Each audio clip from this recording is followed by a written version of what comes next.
session, and thank everyone for showing up so early in the morning. I think for all of us after an evening in New Orleans, anyone getting together at 10 a.m. is to be applauded. So thank you all for showing up. My name is Joe Killian, and I'm going to moderate what I think is a very, very unique group of professionals who have extensive experience in the music industry, particularly as it relates to working with brands. Otherwise, I think most of us think of them as large corporations. To give an overview of how the session is going to go, I'm going to allow each panel member to introduce themselves, talk a little bit about what they do, and then maybe share some specific examples and stories of the integration of artists with large brands or medium-sized brands or small brands. Some of the things I think panel members will have done themselves through their agencies or their own work. In some cases, it may be work that other agencies have done that they respect and admire. My guess is we'll do that for 20 or 25 minutes, but what I'd like to do after that, I found usually people have a lot of questions. So we'll go about 20, 25 minutes and then open it up for questions. On the other hand, if somebody says something that is truly interesting to you and you want to just jump in, I'd say, I guess, raise your hand and we'll start the dialogue early. I think one of the things we all on this panel agree is if we can be helpful and be of a service to you, we want to be that. So please feel free to ask questions because if you've got a question, there's chances are everybody else in the room has got the same question on their mind. They haven't been able to ask it. So with that, I guess I'm going to say just briefly about myself. I head up the music department at an agency called Momentum. We're part of McCann Erickson, part of one of the large advertising holding companies, the Interpublic Group. And I work with large brands like American Express, Verizon Wireless, Kraft, a host of other ones. My own personal background is I started as a promoter about 30 years ago in New York City and worked as a talent buyer for a number of years. And I think much of my job is spent translating an artist's desires and needs to a brand that has their own specific desires, needs, product launches, and point of view. And a good deal of my job is translating between the two, getting each one to understand each other and getting each one to understand the benefits of the association. So with that, I guess I'll go down the line to Steve. I'm Steve Nill. I head up the entertainment and music practice for the Radiate Group, which is a holding company inside of 18 independently branded agencies inside Omnicom, which is a competitor to Joe's group at IPG. We're actually direct competitors, but we work, we collaborate, we compete, we do whatever. Our founding agency, GMR Marketing, started in 1980 with a very simple, very indie band program called the Miller Band Network that essentially sponsored local and regional artists for about 15 years. And over the time of that program, I think there are over 350 different artists as part of it and over 125,000 events, pretty much all bar events. Obviously, that's where Miller's sold. My background is that I started out as a touring and recording musician. I went to work for record labels. I worked for artist management companies. Then I joined GMR in 1989 after having managed some bands that were sponsored by the Miller Band Network. So that's how I got to know the company. Since then, our company works for about 450 different brand clients across music, sports, entertainment, and I'm looking forward to talking about some of the very specific programs we've been involved in, some other ones that we really think are very interesting and very valuable for you to know about. My name is Bonnie Dolan. I'm an executive producer at an independent music company in Chicago called Comma Music. And we do a lot of original music for advertising and a lot of licensing. I've licensed songs for ESPN and Sears, McDonald's, a lot. And basically that's what I'm here to talk about, just how you get your music licensed, how you keep your music out there. And my background is I worked at Leo Burnett advertising agencies for 7 years, recording studios, and I've just always been in the music business. Started out as answering phones at recording studios, so there you go. I'm Mark Samuels. I'm the president of Basin Street Records here in New Orleans. We're an independent record label. I started out doing a little bit of management, a little bit of booking, a little bit of concert promotion, a variety of things that even as when we started the label. Now we try to focus on just simply being a record label. Our artists here in town include Kermit Ruffins, Irvin Mayfield, Dr. Michael White, Henry Butler, John Cleary, Teresa Anderson, Jason Marsalis, the Headhunters, I might have left someone out, Los Hombres Calientes. We've been doing this since 1997. I guess some examples are probably necessary because now that you know who we are, it's like, what exactly do you do? So I guess, Steve, I'm going to ask you because we had a brief session amongst ourselves before this panel, and Steve had some really good examples, particularly, I think, for young artists of what brands are doing to support and engage artists. One of the kind of common themes we kept coming to, I will credit Steve with is that as an artist, you've got to make a little noise. And Steve, I'm going to ask you give us some of the tools, some of the ideas around that, and then some examples of brands that have helped artists make some noise. Well, I think There's a recession on, so there's only 2 mics. I'm sorry.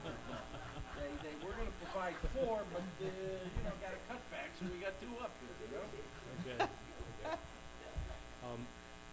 I would imagine that artists that come to conferences like this are already interested in figuring out how they can help market themselves, expose themselves to more audiences, and just kind of learn a lot about different things that you can do. Hopefully, a lot of you are already familiar with tools like Reverb Nation or Topspin, a number of the website that actually provide tools for bands to help market themselves, teach you how to create your own fanscape pages and widgets and all that kind of stuff. And I think what Joe's referring to is for brands to get involved with artists, they first of all have to find them.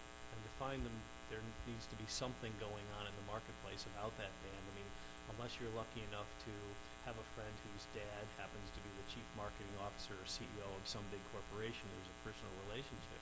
They have to find that there's something going on with the band, and maybe not so much in Bonnie's case where it's really specifically about a particular piece of music, but if it's going to be a relationship with an artist, there has to be some reason that the brand wants to get involved in.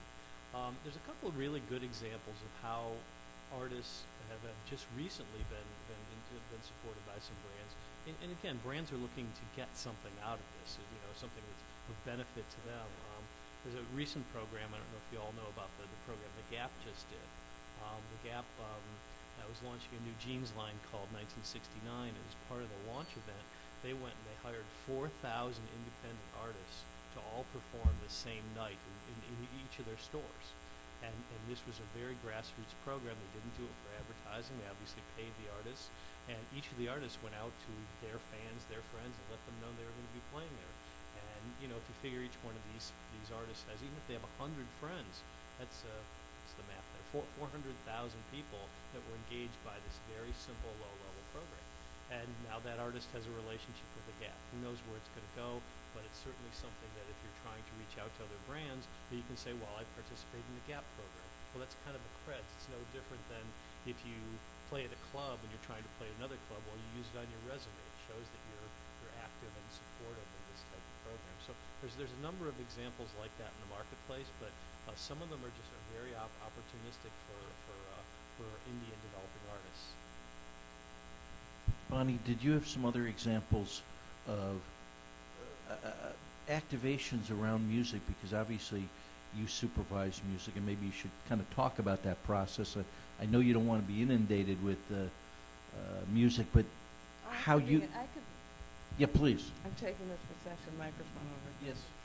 I could be inundated because without having it, you don't know what you're missing, whatever that means. So inundate Bonnie, but maybe talk about that process a bit, and particularly major artists who you haven't worked with, but you've worked with a number of really Major. unknowns.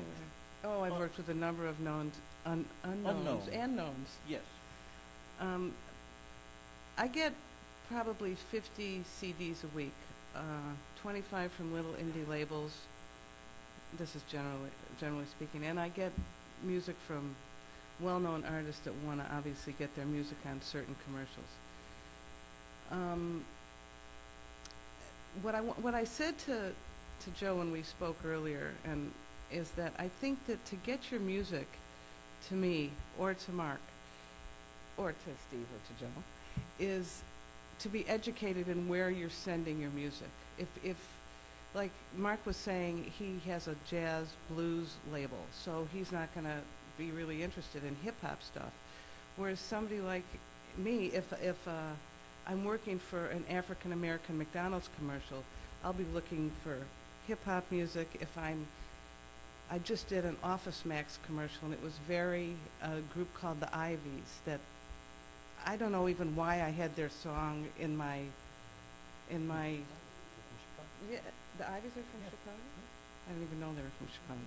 But anyway, I get all these CDs, and I have a couple of assistants, fortunately for me, who listen to a lot of this stuff because I can't listen to it all. And the Office Max, I have no idea if this has to do with anything that you asked me to talk about, but I'm telling you anyway. It's fine, bud. Okay, that Office Max was looking for a certain type of feel, and because I had all these CDs or downloads in my office, I found this one song that just happened to fit. So the bottom line is you got to get your music out there, but I think you need to be educated in where are you sending it. You're not going to send your sunny, wonderful music to the hip hop guys, you know. So know where you're sending it, who you're sending it to, what brands people are working with, and I think the more educated you are about your music and what's out there, the better off you are. And often when people are coming through Chicago, I do showcases in my office. I have a big loft office, and I just had, let's see, who was there? Duran Duran, Raphael Sadiq, Colby Calais, who came in. I didn't know who she was. Oh, well, I'm sorry. And I invite agency people to my office. They play for them. You get a feeling of who wants to do what. You may not want to do a beer commercial. You may not want to do a tampon commercial. So you have to know what you want. You have to know where you want to put your music, and that's it. That's it for me. I don't know. I don't even know. I think one of the things that we were talking about before is as artists, you've got to make some noise, but I think we also realize that a good deal of the business is about connections and relationships. Those can be very, very simple ones. I'll give you a good example. About a year ago, for American Express, we were putting together a television spot. And whenever you work with a large brand like American Express, there are multiple agencies involved. So people often come to me and say, Joe, how can I get my music in an American Express television spot? And I can honestly say, well, I really don't know, because there's so many agencies involved.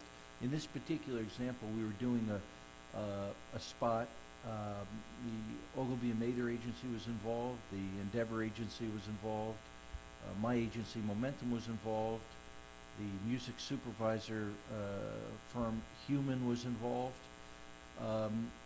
And we were using footage from artists that had already been created, so we weren't creating original work. We were creating original audio. So I did deals with Dave Matthews, Tina Turner, the producer Brian Grazer, and Gwyneth Paltrow.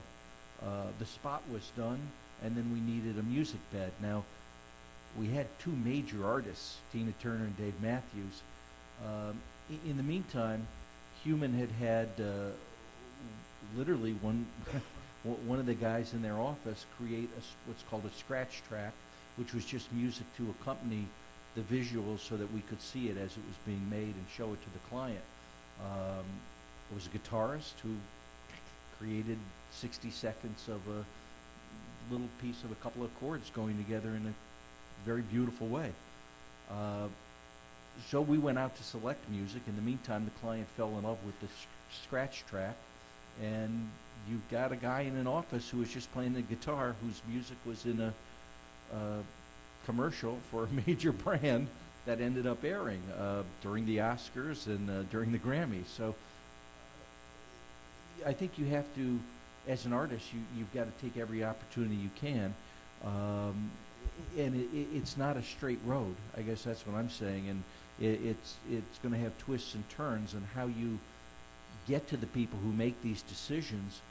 It's very, very rare when there's one decision maker, unless it's the CMO or unless it's Steve Jobs at Apple. Other than that, there are many, many people who influence those kind of decisions. And my recommendation would be feed as many of those people as you can, or have a representative feed your music to as many of those people as you can, because there are many, many ways in, and that I know of, there's not one way in. You know, Mark, you work with, on the label side, with a number of independent or young artists, or artists who may have established regional careers. If you could speak about some of the things that you've done as a label. Sure. Actually, all of our artists have traveled the world. All of them are based here in New Orleans, but they've all traveled the world, and many of them have traveled the world multiple times for many years. Take a Kermit Ruffins, who was a co-founder of the Rebirth Brass Band at the age of 17. He's been doing this for 25 years. So there's a lot of recognition worldwide of our artists. The artist I left out earlier when I was rattling them off, though, was Jeremy Davenport, and he's our newest artist, and he plays at the Ritz-Carlton on Thursdays, Fridays, and Saturdays. And if you're around, go check him out. Today would be Friday, so you said tonight. Today would be Friday. He's there at 9 o'clock tonight. What hours is he there? It'd be 9 o'clock. 9 o'clock tonight. And 9 o'clock tomorrow night as well. It's no cover charge. Just go have a drink.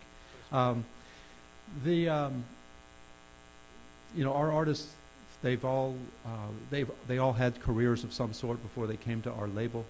We're not a label that does a lot of A&R. The A&R is basically music that I love and artists that I want to help. We've signed one new artist in 5 years. We're probably as difficult a label to get on as any in the country. We've had some good success. I'd say that most of it, as far as the placement for brands, advertising, television commercials, films, is a matter of networking. And most of that networking is either done by me or by maybe one of the artists' managers, booking agents. We do have some music supervisors who have the publishing on certain artists. We've recently also started a relationship with a company called North Star Media out of California. And we also have our music up on a platform called Audio Socket to help music supervisors and all find our music. A few of the little projects that we've done, some of the most recent ones, Nike was putting together a video for the 9th Ward Field of Dreams, which is a project out in the lower 9th Ward to rebuild the Carver High School football field. And they put together a little 5-minute video, and because of a connection actually that I made years ago, he pointed me in the direction of these music supervisors, and I said, they told me what their budget was, and I said, I'll give you as much music as you want for that amount. It was because we do have a wide range of jazz, blues, R&B, soul, funk, rock on our label. They could get the sounds that they were looking for out of our catalog, and so for a modest amount of money, I was able to sign both the sync licenses and the master licenses so that they could incorporate their choice of music in this little video, and it came out really nice. And you can check that out. It's the 9th Ward Field of Dreams, Nike Game Changers, if you Google that. Another little project, this was brought on by Teresa Anderson's publicist, who's also one of her co-managers now, Girly Action up in New York. They brought us a project called, I honestly, I don't know a lot of details on it, but it's called a Music Tee, and it's basically a T-shirt with a download with a barcode tag hanging on it, and you can download the music from the CD artwork on the T-shirt, and you can download the music. And they also hooked us up with an Wendy's MySpace download promotion, where people just stumble upon basically the Wendy's MySpace page, and they have every week you can go there and you can download 3 songs.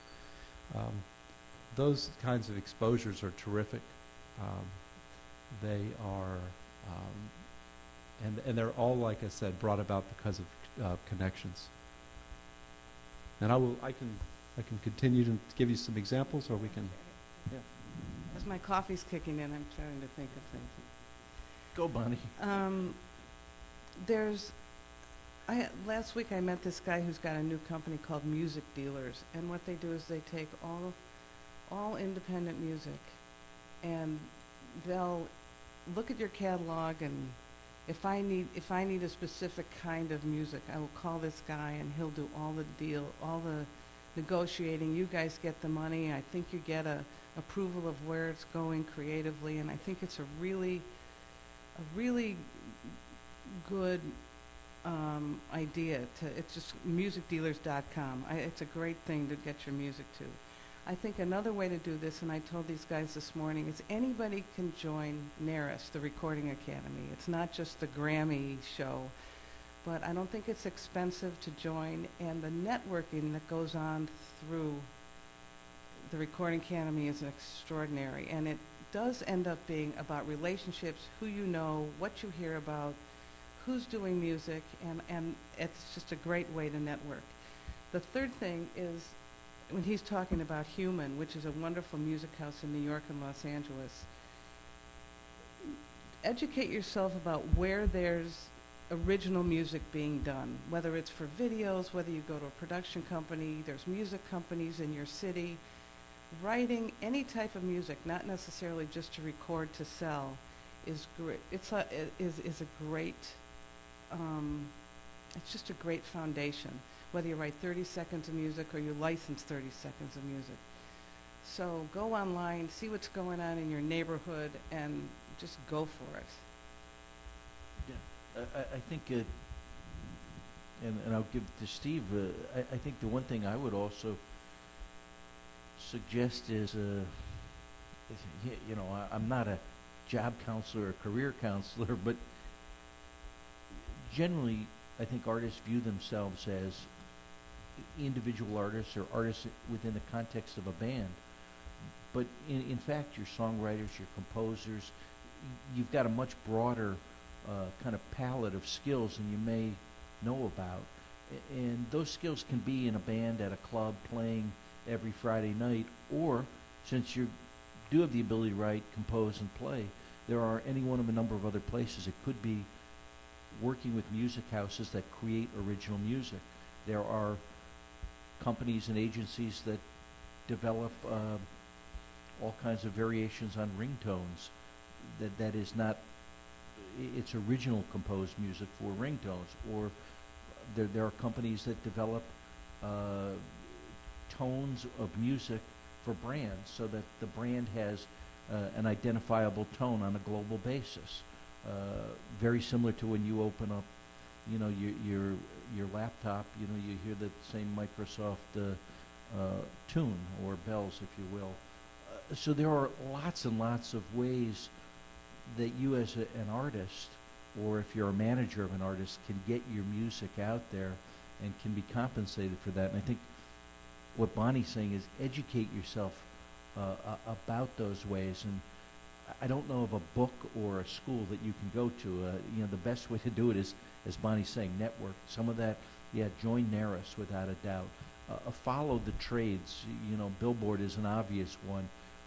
And as you follow them, follow some of the individuals on there, and try and put together the pieces of some of the agencies, brands, and companies, and the variety of agencies they work with. Because there is a huge amount of money to be made from brands, because brands find music to be an engaging place to be. Music is a passion point for consumers. Generally, people who consume music are trendsetters. They're what we call the early adopters. That's where brands want to play. So start to put together the pieces of what is a very big puzzle. Just, every brand that I've ever dealt with wants to be the one brand that breaks a new song. They all do. I think this kind of goes to the discussion about your entire career. And if you're going to be a songwriter, songwriting is really a craft. And the more that you do it, the more you get it exposed, the better you get, the more acceptance and respect you get as a musician. And we've been talking a lot about brands and what brands are doing, but we've actually just started working on this with sports teams. Very interestingly, just like brands, sports teams are looking to music as another way to engage their fan base. We just started a company called Banshee Music that's doing music for sports teams, both pro and college, especially football. And we have 100 different writers. Some of them are signed to other deals, etc., that contribute to this music. And it's on a shared revenue model, and it's a very interesting new sort of style work with artists where this music is being sold, it's being marketed, it's being promoted, there's licensing involved, etc. So I think there's a lot more of these kind of models that you're going to start to see. While the major labels want a 360 degree where they own a piece of everything that you do, the rest of the world is kind of going to a, where everyone gets to be sort of their own free agent, and you can work across a lot of different things. We think that social media, the web, is very much engendering that, to where you can have a band and you can tour with that band, but yet you can go, as one of our artists did, write the theme song for Billy Beatdown on MTV and get paid for that. Or you can create music for commercials, for working with Bonnie. So it's all part of building a career networking across literally every place in the music landscape. I think on that note, we're at about the halfway mark. I think we've done a lot of kind of talking up here. And I'd like to open up for specific questions because, again, as I said earlier, I think if you've got a question on your mind, I'm sure it's probably touching everybody else in the room. We'll try and answer the best we can. So, and again, there's a recession on, so you don't have a mic. We don't have a microphone to be out in the audience. Who's got a question? Just you can shout it out. I know we've left you stunned at this point. At 10:30 in the morning in New Orleans, yeah. Jim, are you an artist, composer, manager, in all the above? Okay, I like that.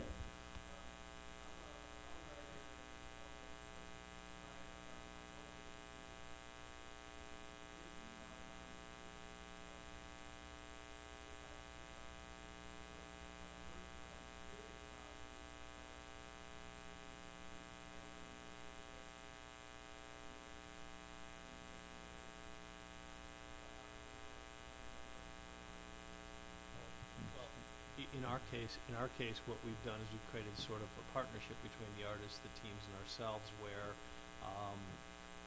we pay the artist to produce the music, and there's a royalty model that's shared. It's not unlike signing with the record label, although the money to the artist is actually better than most record company deals. Yeah.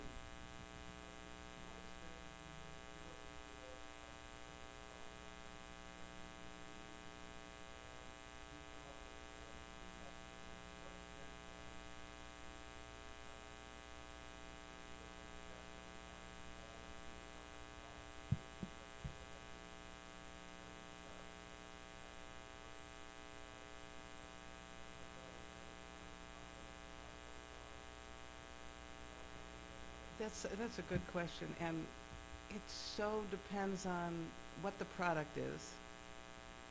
Obviously, what my client's going to want to pay for, whether it's master publishing, who owns the publishing, are you just looking for the publishing, are you going to, if you're talking about, just let's say you're talking about masters and publishing, you're just going to put it right on the air. Bonnie, maybe back up just so everyone understands what goes into. Oh, I thought you meant back up. No. No, I meant in backing terms up. of the difference between the publishing and the master, so everyone Oh, understands. this is a whole nother Another hour. conversation. That's the next session, okay. Do you want to know, okay, let's see hands. Do you want to know does everybody know the difference between the master and publishing and licensing? All right, okay. Steve did a song. Steve recorded a song, okay? He wrote it, okay? I want to put but he sang it. I want to put the master recording on the air, which is I'm not going to change it all. So I'm going to pay them $50,000. There's something called, oh my God, whatever it is. They have to split it. No, they have to split it. No, and you have to get, each has to get the exact amount of money. That's what it is. Most favored nation. He's got to get 25,000 and he's got to get 25,000 if I put the master on the air. I'm just the person that wants to buy the piece of music. Okay? I'm just saying, hey, I love this song called Look at This Cup. And he sang it and he wrote it. And I'm just going to put it right on this on the air. They each get 25,000. I only have $25,000, so I can't give 50,000. So I'm going to pay him the money because he wrote the song, and I'm going to get him to re-record it. And I'm going to pay him $5. That's about as simple as I can make it. So, And in most cases, he's going to sound like him. well, no, because in the contract it's going to say if he sounds anything like him, we're all going to jail. Close enough to So keep I you may out, get but close enough to keep you out of I may get a woman jail. to sing it, or if he's a tenor, I'll get a baritone, something like that. Yeah. What was your question? Okay. You know, I think in Bonnie's case, a lot of it has to do with the client's comfort level. You know, if they just get fixated on the fact that, oh my God, I can have Dave Matthews, and they just throw caution to the wind and pay him whatever it costs, that may be part of it. I think the other times that using name talent, big name talent, it seems to be used is when somebody's launching a brand new product that they're going to invest, you know, $500 million into. And the most amazing example was back in 1995 when Microsoft launched Windows with Rolling Stone Start Me Up and paid them $5+ million. Well, you know, to start me up, they needed to jolt the marketplace, so it was a very easy decision to spend that kind of money. Cadillac needed to completely change the world's impression that they're for, you know, people with one foot in the grave, so they went to a Led Zeppelin song, and they paid a lot of money for it. Not everyone has that severe of a need that they need a name artist. Most people just want a piece of music that's going to create an emotional linkage and bond with the potential consumer. I think a big effect is the recession and how much money people are spending. And they may want a Dave Matthews song, but they'll use the smaller artist because that's what they'll pay, right? That's what they'll pay now. Other questions?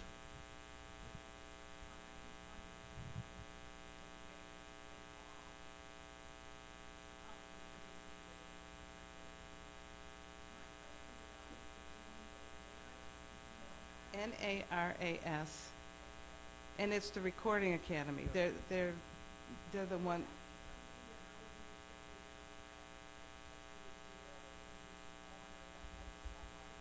It's anybody that has anything to do with music. I don't write music, but I'm on the board and I'm on the Midwest board.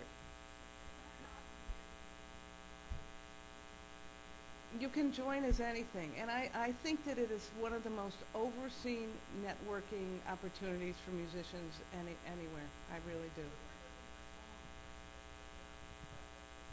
No, it's not a, well, I don't know, you know, looking for, you mean looking for writers? Well, I think just, boy, where do you look for songs? Oh, there's so many songwriters out there. Well, I'll talk to you after. But I do think that joining NARAS can't hurt. I would also say, you know, Billboard is a great trade publication where you learn about the industry names. I think in the live business, because so much income, you know, 10 years ago, 80% of artists' income was derived from recordings, 20% was live touring. That's now flipped. So 80% is derived from working on the road. I'd say Polestar is a good publication for live business. It can certainly guide you to agents and managers and the challenging process of getting signed. I think, Steve, you've already pointed out some of the online resources that are templates that you can do immediately. But those are easy places to start. And at least in those publications, you can identify individuals that you can start to reach out to and start to try and have some dialogue with. Let me throw this out there. You can join NERIS. You can join as a voting member. You can join as an associate member. You can also go to Facebook and look at recording. Join the Facebook group, the Recording Academy, and you can tap into a lot of people. Just simply take a look at some profiles of people and look for some keywords and things like that. And you might find songwriters, and you might find people that you can work with. You can certainly, we're at Basin Street. We use all kinds of things, whether we're using Twitter or Facebook or MySpace, and there's a lot out there. But you can certainly find people that way that are doing like things. And I'll throw this out there too. Just like there's hungry musicians, there's also hungry filmmakers, and obviously these days, when you're trying to get a little buzz for yourself, having some kind of a video out there is important. So if you find a hungry filmmaker who wants to spend a little time with you and put together a video, that's a good idea as well. And there's a lot of documentary filmmakers that are just shorter. That's a really good point. That's really good. Yeah, no, that's a very, very good point. I'm in New York. New York University has a large film school. A number of people I know who are musicians, unsigned and all that, have, composed music for, literally student films. But those film students, they may not become Scorsese, but they do work as they graduate and go on, they do work in the film business. And as they move up, they'll remember people they've worked with in the past. I know one guy who is a musician and started working on college films, not to compose music, but to be a music supervisor. That is, going out and hunting down music to be in college students' films. And he's now made a career out of being a music supervisor for films. So there are those opportunities out there. Yes.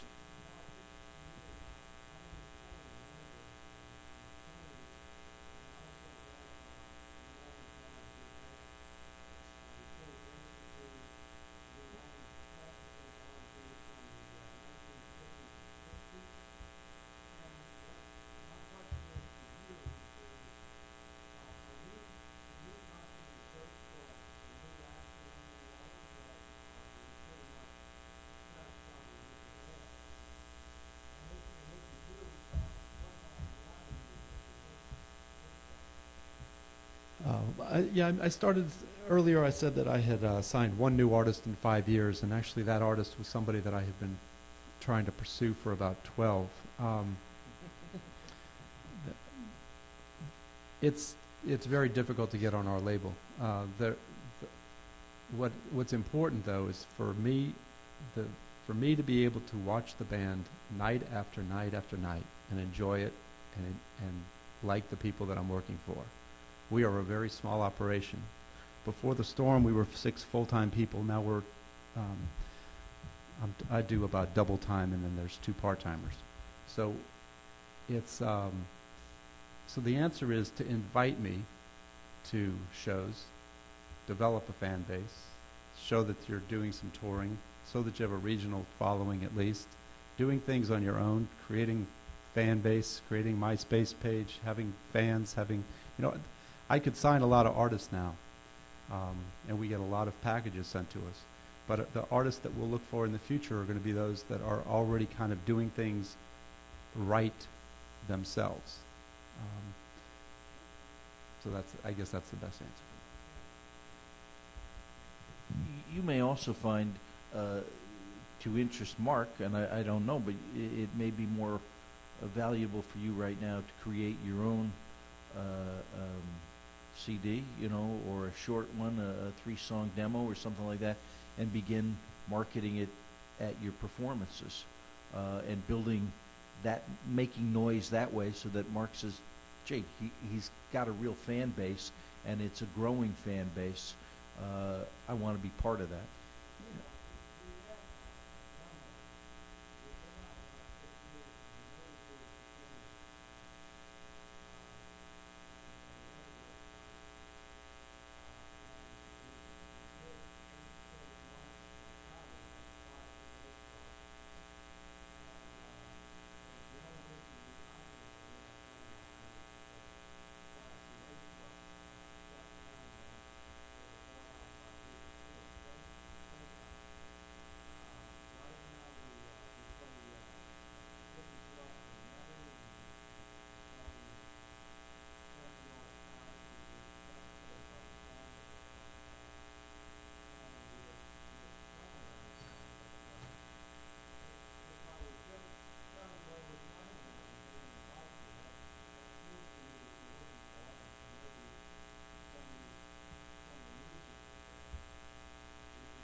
Yeah, it might take a lot of emails, but eventually I'll make it out. Yeah, and I'll say this about, it's not on this topic, but do not get frustrated when you don't have a label or when you don't have somebody that's out. What you need, it doesn't have to be a label that's been in business for a long time. What you need is somebody who's working on your behalf, doing the functions of a label. So it's very easy to make a CD. You can go in the studio and make a CD on your own. It's, studio time is not tremendously expensive if you're in the right, for the right studio. We don't have a studio at Basin Street. We contract that out depending on the project. Your sales of CDs themselves are going to be at your shows. For our artists, most of what we sell is either at their show or as a result of people who saw it at the show who went out and buy it. So do not get frustrated. The fact that you do not have a record label, that is not an excuse not to get further in your career. It's the best I can say about that. And it's frustrating for us, but the music retail business has dried up. There are no retailers for CDs. So it's easy to get your music onto iTunes these days. It's easy to get your music onto Amazon.com, and it's easy to sell your music through your own website. So those are the things you need to concentrate on, and then the 70% of what you're going to sell anyway is going to be from the bandstand. One other organization that just brought up in my mind here that you should know is a company called TuneCore, TuneCore. TuneCore is probably the largest company of putting independent artists on iTunes, Amazon, and Rhapsody. They're very inexpensive. You should go. They have a website. You should go on. They're based in Brooklyn, and they do a tremendous amount of work with independent bands and getting their music on those services, doing the collection for you, and their process is very, very inexpensive. And for you to go directly to iTunes will take forever to get yourself on, but to go through TuneCore, it's pretty much just done. TuneCore.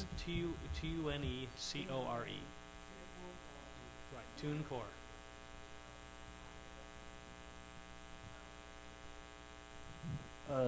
We've got the 5-minute flag, so probably have a chance for another question. Anyone else got a question here?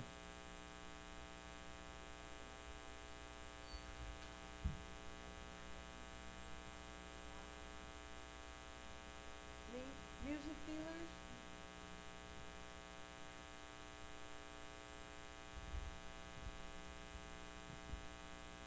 Is that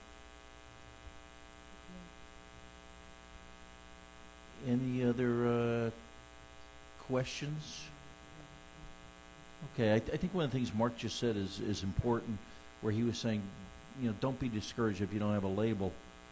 Uh, I would equally say if you don't have a manager or an agent, you've got to surround yourself with people who are going to champion your music, champion your band.